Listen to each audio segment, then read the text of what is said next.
Nobody could like Corporal Lawrence. That's not to say that nobody tried, or that he was somehow unfriendly, merely that he was one of those few that seemed to be wired differently. However, in the trenches of World War I, normalcy was at best a relative term, and one that had minimal relation of life, such as it was. Lawrence fought, listened to orders, and didn't disrupt the other soldiers, and that was all that was required. So what if people felt increasingly uncomfortable around him? In a place where the flesh rotting off your bones while you were still alive was the base concern, a little personality conflict ranked several levels below a paper cut.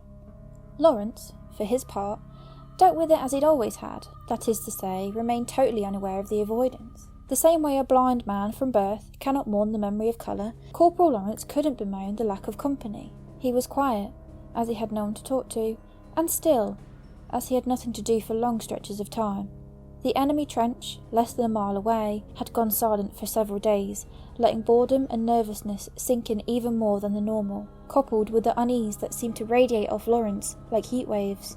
The worst part was that there was no distinct reason to dislike the corporal. He was a plain man, average height, average build, bland of voice and action. Nobody could recall him raising his voice in joy or anger.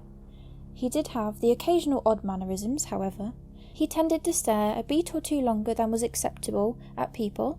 He rarely slept as well, and bunkmates said he would mumble in his sleep almost constantly. The content of those nocturnal ramblings, when they could be understood, were often odd and potentially unsettling. One private moved to another barracks when he heard the name of his daughter pass Corporal Lawrence's lips, followed by a bubbling, muffled giggle. It was strongly theorised that he was sent over the trench by his commanders more out of the desire to have him away than for his minimal combat skill. He and 14 of his fellows were sent across the nightmarishly scarred waste of no man's land between the trenches to reconnoitre the enemy trench and secure it if possible. Many seemed to hope that Lawrence would have the opportunity to prove his devotion to his country by making the ultimate sacrifice for it. It was while he was gone, that 3-day gap as the men held their breath waiting for a surprise volley of shells, that someone started asking questions. Whereas before, it was almost taboo to speak of Corporal Lawrence. Since the departure of both him and his aura, rumour seemed to dissent with a passion of the denied. Nobody remembered him ever talking of home. No sweet-smelling letters came, no soggy, dirt-street letters left. He mentioned in his dreams often, and griped sometimes with the men over the missed foods or pleasures, but never with any real passion. Questions started to float among even the higher levels of the command. Nobody was able to actually find his station orders. He'd come up in a squad with reinforcements transferred from France, but there was no paperwork. The rest of the reinforcement squad had never seen the man before he'd been lumped in with them the night before the trip, along with the snipes and scraps of other squads decimated by the Germans. Whispers filtered among the grunts of the corporal being a curse. Nearly every man who'd shared the bunkhouse with him had gotten trench foot, and the rooms he haunted always seemed to smell more musty and sickly sweet, even for the trench. The men sent over the no man's land with Corporal Lawrence heard and cared for none of this. Just another man among many, all with death certificates awaiting a stamp that could fall at any moment. They moved fast and low, from crater to crater, slipping over slick mud and barbed wire, the only thing that seemed to grow in that blasted waste. Charging at the last spurt and into the trench, they were greeted not with the harsh back of German orders and rifles, but a dense, close silence. Preparing for ambush, the men started to filter out into the tunnels and halls of the trench. The men, already nervous, were not calmed by their investigation. The trenches stank of mould, sweat, and the undertaste of rotten fruit. A vile, cloying slime seemed to have been poured in every divot and crack, sticky as glue and itchy on the flesh.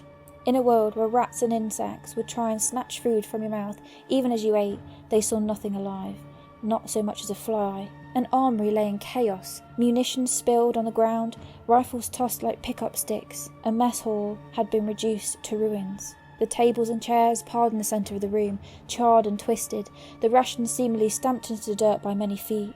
And still, nothing, alive or dead, was found by the increasingly anxious soldiers. Private Dixon found the first body, and managed to cry out before vomiting. They knew it had to have been a man, only because nothing else of that size could have been there. It lay on the floor of the barracks, the entire floor. The flesh of it had been smeared somehow, spread like butter over the rough dirt floor. Bones, already looking pitted and rotten, stuck out at random angles like dead trees in a still swamp. The skull rested on one of the highest bunks, facing the doorway, 10 gleaming white fingertip bones crammed into the cracked eye sockets. As one man went to examine it, he found the back of the skull had been crushed open, the rotting, sagging sponge of tissue stuffed into the otherwise dry cavity. More remains were found, each seemingly more unsettling and strange than the last. A ring of hands in a sandbagged washpost, 10 of them, fingers interlaced like a basket, the wrists ragged and broken. 2 men in a tunnel, skin leathery and thin as mummies, eye sockets staring and empty, mouths locked impossibly wide, their clothes mere rags under an oily black scum. The latrine sent even the hardiest back, gagging and shivering, overflowing with excrement and offal. Gobbles of meat bobbed and oozed in the foul sludge, the whole surface dotted with what looked like thousands of clean, slick eyeballs, nerves and tendons fanning out like goldfish tails. Corporal Lawrence was the first to find the hole, the other men loudly debating the better part of valour and their rapid withdrawal from the nightmarish trench. It was small, in a section of fresh digging, the start of a new arm of trenches projecting closer to the enemy lines. No more than 4 feet across, it seemed to have been an accidental uncovering of a natural chamber, the empty blackness of it defying investigation. Private Dixon, recovered and blessedly numb from his previous ordeals, saw the corporal prod the edge with his boot, then crouch to peer in, then suddenly slide in head first before the private could so much as utter a shout of question. The private was a good soldier, and rushed to the perceived distress of his fellow. When questioned later, he could provide little illumination as to what happened over the 2 minutes Corporal Lawrence spent in the hole. He could see nothing. The light of a torch seemingly gobbled up a few feet into the dense blackness. There were sounds, the rustle of movement over loose stone or rubble, an odd liquid shifting, a dry rustle that made him think of insect husks he used to collect in the summer. As he shouted for aid, there was a sudden upwelling of the repulsive stench, like a reptile house gone sour and old, and his fellow soldiers found him retching helplessly beside the hole when they came around the turn. It was as they rushed to Private Dixon's aid that the hand emerged from the hole. They stopped and raised rifles as one body, roaring for the owner of the pale, trembling hand to identify himself. As they watched, another hand joined the first, followed by the pale, shivering head of Corporal Lawrence. He was streaked and smeared with a tarry black ooze, hacking and coughing thinly as he hauled his body up beside that of the gasping private. As they moved to help the men, the corporal vomited up a heavy stream of the same repulsive slime that coated his body in smears and globs. His curled, shuddering body voided more of it into his saturated, fouled pants. They were hesitant to touch him, finally doing so after the seemingly endless river of grime stopped pouring from him. He was insensible, eyes rolling and wide, body as limp as a boned fish. The men quit the trench with all speed. Half dragging the corporal, they ran with no thought to cover or death, only escape. They crossed in record time, falling into their home trench like so much corkwood, gasping and shivering. One man known to have bludgeoned a German to death with a brick curled up on the floor in a sobbing heap.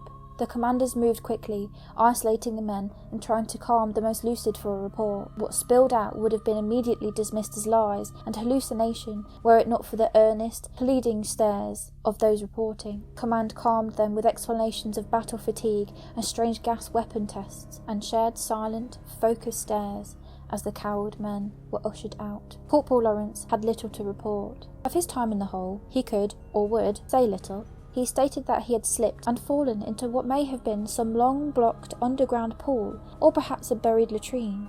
Of the sounds and smells reported by the private, he had nothing to say, only that he had struggled a short time, then managed to get back out just as the men arrived. Truly, he seemed none the worse for wear. In fact, he seemed in better spirits than many had remembered ever seeing him, favouring the commanders with a wide, giddy smile as he was dismissed with a warning not to discuss the events.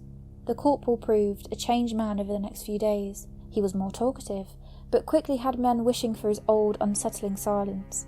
He rambled about the joys of the closed spaces, of creation and destruction that seemed to spring up all around them, about human pleasures missed, the dimensions and ages of which made some men threaten Corporal Lawrence with a quiet and ignoble death, which only seemed to stretch the near-constant smile on his face even wider. Private Dixon, one of the corporal's bunkmates, whispered to a friend that he had woken once to find the corporal standing over him at night, his eyes as bright and flat as silver dollars. They found the pirate the next day, snarled in the barbed wire, his intestines spread nearly 10 feet around him in every direction.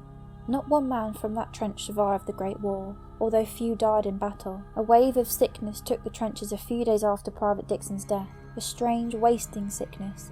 It seemed to eat the flesh like acid, men waking to find previously healthy flesh eaten down to the bone, oozing and blackened. A sergeant was found in the latrine, beset by a living carpet of rats. They refused to quit the body even when shot, and attacked several men before the body was recovered. Relief finally came, the bulk of the men being sent to the various hospitals, many wasting away before they ever reached a bed.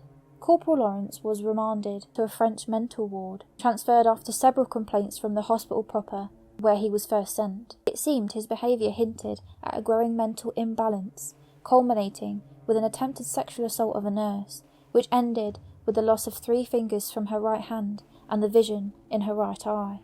The corporal would rant quietly to the other patients, whispers about endless halls, pursuits in the dark, flesh laid out like pages of a book. It was dismissed as so much war fatigue, even as his behaviour grew less violent and more unsettling. He vanished several times from the ward, only to appear several hours later as if nothing had happened. When pressed, he would begin to sing "My Bonnie Lies Over the Sea" in an endless monotone until the doctors left exacerbated. Others on the ward clamoured to be transferred from the whispering madman. A stale, musty foulness seemed to sit in the air wherever he stayed, and incidents of infection and the strange, consuming sickness that had beset his home trench seemed to follow him like a cloud. Numerous attempts were made to transfer the man, only to be met by bureaucratic confusion. No records were found for the man, no entry papers, commandments or incidents, not even a birth certificate. Through it all he sat, for hours on end, cross-legged on his bed, occasionally humming tunelessly, or rambling off names of his wardmates between short, bumbling giggles. Corporal Lawrence and 18 men vanished one November night, between a 5-minute nurse rotation at 3 in the morning. The room reeked of rust, oil, mould and sweet rot. Thick black swaths of crumbling ooze coated the beds and several of the walls, wide patches of it smearing and eating onto the floor. Of the men, there was no sign at first. As they searched, one nurse shifted a bed aside, only to shriek and nearly trip across one of the sunken, reeking depressions on the floor. In a tight, perfect spiral were what appeared to be hundreds of teeth, resting neatly on the floor. After counting, they accounted for the total of all the teeth of every living soul in the ward, but one. The corporal was never found, nor were the men. The incident was swallowed by the constant barrage of horrors from the front and forgotten with ease. Stories of a cursed trench wandered across the front lines, often squelched for being bad luck. Still they came, stories of strange death, of disappearing men, found days later, alive, but broken and twisted beyond comprehension. Stories of a strange, dark figure stalking the bomb-riddled towns of Europe. This may be the only image known of Corporal Lawrence ever recorded, taken several days after his return from the hole in the German trench.